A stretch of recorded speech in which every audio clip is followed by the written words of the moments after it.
Good morning. It's December 30th, 2021. I'm Richard Hague in the old neighborhood of Madisonville in Cincinnati. And we're going to talk with Scott Goebel today. I'm part of the story gathering project of the Urban Appalachian Community Coalition in Cincinnati. Scott, good morning. Good to see you. Good morning. Good to see you as well. Thank you. Could you say your full name and where you were born and where you live now? Scott C. Goebel. I was born in Hamilton, Ohio, and I currently live in Fort Thomas, Kentucky. Excellent. Thank you.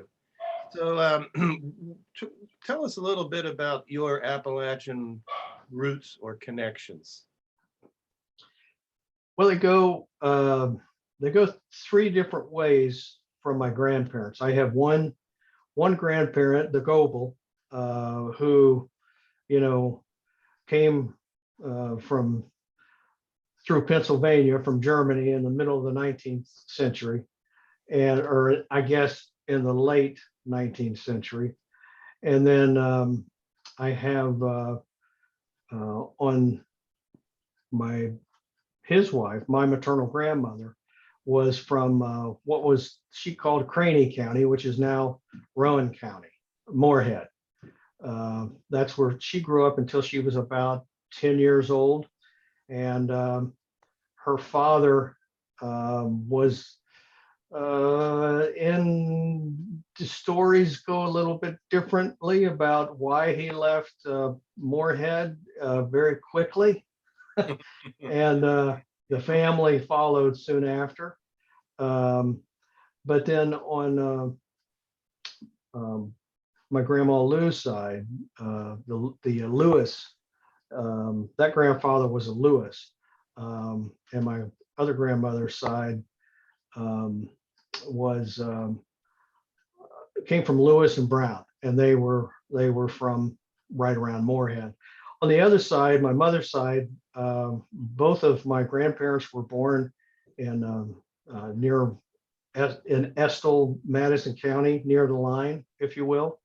And their parents came from three generations in Breathitt County, probably well before anybody else that you and I commonly know. So they would have been there sometime. Prior to that, they were in North Carolina. And the Lewis side, I can trace back to the 16th century, coming from Scotland. That's the only one that I can trace back that far. The others have been kind of dead ends. Yeah, that's still very deep roots in the region, from all over, from Pennsylvania to North Carolina to Kentucky. Mm-hmm. So how did your family wind up in Hamilton, which is an Appalachian outpost, so to speak, in southwestern Ohio? Well, my grandmother, Grandma Lou, this is my paternal grandmother. Grandma Lou came with her father and mother in probably around 1920. And they came up, my grandfather got a job working in the Queen City rail yards. Mm-hmm. And he worked there for 2 or 3 years. And then a railroad job opened up at one of the roundhouse up in Hamilton. Mm-hmm. So he took that job, and that's what brought them to Hamilton. Mm-hmm. On my mother's side, my grandparents, my mother was probably 11 years old in 1945, and my grandfather came up here for work from, at that time, Madison County. Mm-hmm. So, and that's where my mother was born, in Madison County, a little town called Panola near Speedwell and Brassfield. Mm-hmm. Very good. And did you identify yourself, or did your family regularly identify themselves as Appalachian? No, not at all. If my mother had an identity, and certainly my grandma Lou on the other side, it was simply identifying with Kentucky. And there was not a whole lot of, since both sets of their parents came with them. And people of their generation came as well or died in World War II. Then, there was just a handful of people that remained down there. The last that remained down there was my Uncle Manuel, which was my mother's paternal uncle. And that's the place where we visited. It was all my years, growing up and visiting down there, all the weekends and the weeks that I spent down there in the summer. I was, it was just a pretty little family farm, about 150 acres, grew tobacco and raised some cattle. And, but I always looked at it as the family farm. And I found out, probably when I was 35, that their father had swapped a farm with a guy down the road. They just picked up lock, stock, and barrel, and everybody moved. And the person that those two farmers swapped with, their son and daughter got married, and that was those were my grandparents. Oh, yeah. Leah Mae Jones and Earl Cecil Rose. Mm-hmm. And I've heard you speak of your Uncle Manuel often. What most characteristic or particular memories do you have of him? Well, the memories I have of him are he was a storyteller. I had no idea at the time that he was, what I was hearing were, connected with, some of them were connected with jack tales, others were just tall tales. But he had a great sense of humor. He was hardworking, and he was hard of hearing, which, I can relate to because I'm hard of hearing too. And he liked to have a little nip of whiskey now and then, which my Aunt Rena Bill expressly forbade in the house. And so he built a barn with a garage and electricity. And that's where the refrigerator was kept, and any alcohol was kept out there. And when we would visit, my dad would always bring plenty of things to drink. And we would spend an awful lot of time in the barn. Didn't matter what time of the year it was. It could be, the excuse might be, we're stripping tobacco, in the cold weather. But we were always warm, without a doubt. But Uncle Manuel, when we'd head to the barn, he would be leading, my dad would be behind him, and I'd be behind them. And I hear over my shoulder my Aunt Rena Bill calling his name. She knew where he was going, and she was trying to head him off. And she would say, Manuel, Manuel. And the only thing I can remember seeing the back of his head going like this to turn the volume down so he couldn't hear Rena Bill calling after him. He was a character. Yeah. Wonderful. On a kind of another tack, you've made a place for yourself in Appalachian literature and culture and in environmental activism. Could you talk a little bit how that started? Well, certainly much of it had to do with my introduction to the Southern Appalachian Writers Co-op, which I made that connection through you and through Pauletta. And so, as I said earlier, I didn't grow up with any kind of Appalachian identity. I always thought Appalachian was an adjective that preceded the word mountains. I had no idea there was a remarkably rich and diverse culture attached to it. So when I was in my late 30s, I began studying.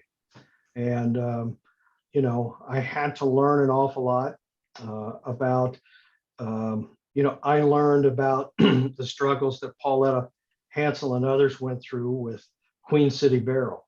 And on a local level, things like that were happening. But on a broader level, my introduction to another writer, Jim Webb, I learned a lot about mountaintop removal, mining, and how absolutely horrifically destructive it is, not just during but after for years and years to come. And the big battle right now involves mine cleanup. And so I learned much of this from Jim Webb. And at some point, when Dave Cooper, who had been doing the Mountaintop Removal Roadshow with different groups, decided he needed to do something different, I took that over from him and did that for a few years. And when mining began to slow down, maybe 10 years ago, especially in Appalachia,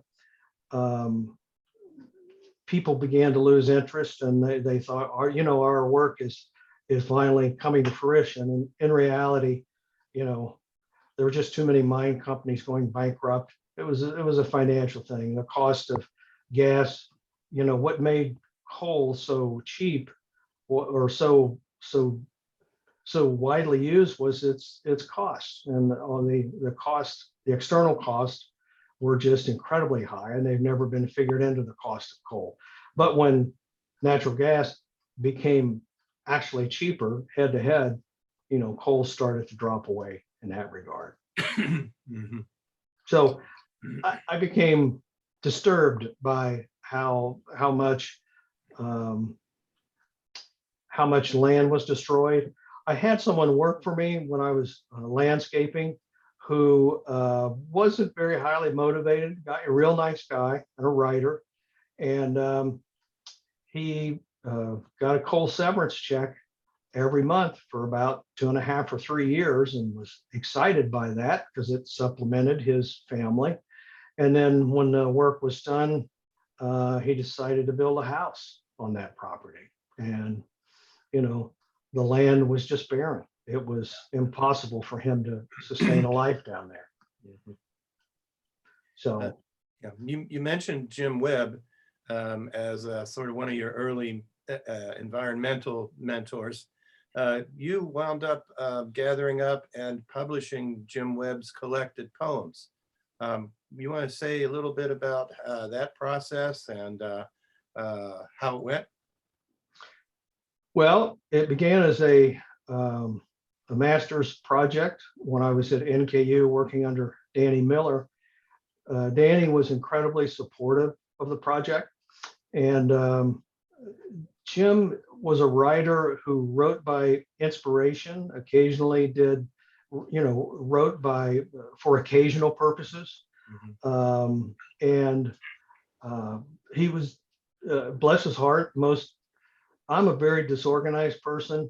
And I think that's why, I grew to love Jim Webb, because he was more disorganized than I was. And at any rate, gathering all this stuff up, I had several people send me material that they had of his that was lost. Part of the reason why it took so long, it took about 2.5, 3 years to gather everything, was that he had lost materials in 2 different fires. He lost another batch, a whole year's worth of writing in Michigan. When he left West Virginia after teaching, he had a lot of stuff in storage, and he lost a lot of his writings there as well. So there were people all over. Merritt Moore helped with material. Chris Green out of Berea helped with materials, and Pauletta did as well, Pauletta Hansel. So it was, I think that Jim I don't think he ever would have been able to put the book together himself. It took a remarkable amount of push on my part to get some of this stuff done. And I'm hoping that pretty soon we'll have that book republished. It's out of print right now. And what's the title again? Get in Jesus. Yes. And it's the titular poem is perhaps one of the most famous in Appalachia. It's about a hippie catching a ride with a couple of broken down good old boys, and because he has long hair and as a hippie, they call him Jesus and fun, and so it can be kind of scary at times, and it's just the most beautiful kind of way to see how different people can connect with each other, and it is a lovely thing. And I think everyone should have a copy under their pillow. I read the poem twice a year out loud to myself, once at Christmas and once at Easter. Always do that. Very good. We're running out of time, but are there any sort of final things that you'd like to say, or a final point or a story that you'd like to tell to close us out? Well, I'm not really sure I can think of anything. I know that growing up in Hamilton was, there are a tremendous number of Appalachians in Hamilton. And looking at some of Obermiller statistics, when I was growing up there, over 60% of the people who lived there were either directly from Appalachia, like all my mother's side was, Mhm. or you know, first generation like me, or like my father, who was also born in Hamilton. On my mother's side, you know, I was the first person born outside of Kentucky. Mhm. And so there was always something a little bit suspicious about me when I went back home, you know, to my mother's home, if you will, not to Hamilton, but down Yeah, to Kentucky. yeah. So it was interesting. It was a very industrial city, and when I was born, things had begun to decline in Hamilton. Mhm. In the 19th century, it was a really big industrial center with steel making, Mhm. and I think there were 7 or 8 paper mills there. Yeah. And it had been like that since, you know, the middle of the 19th century, but it was in decline. And so that's kind of the urban kind of situation that I grew up in. Great, thanks very much. Very, very, very interesting.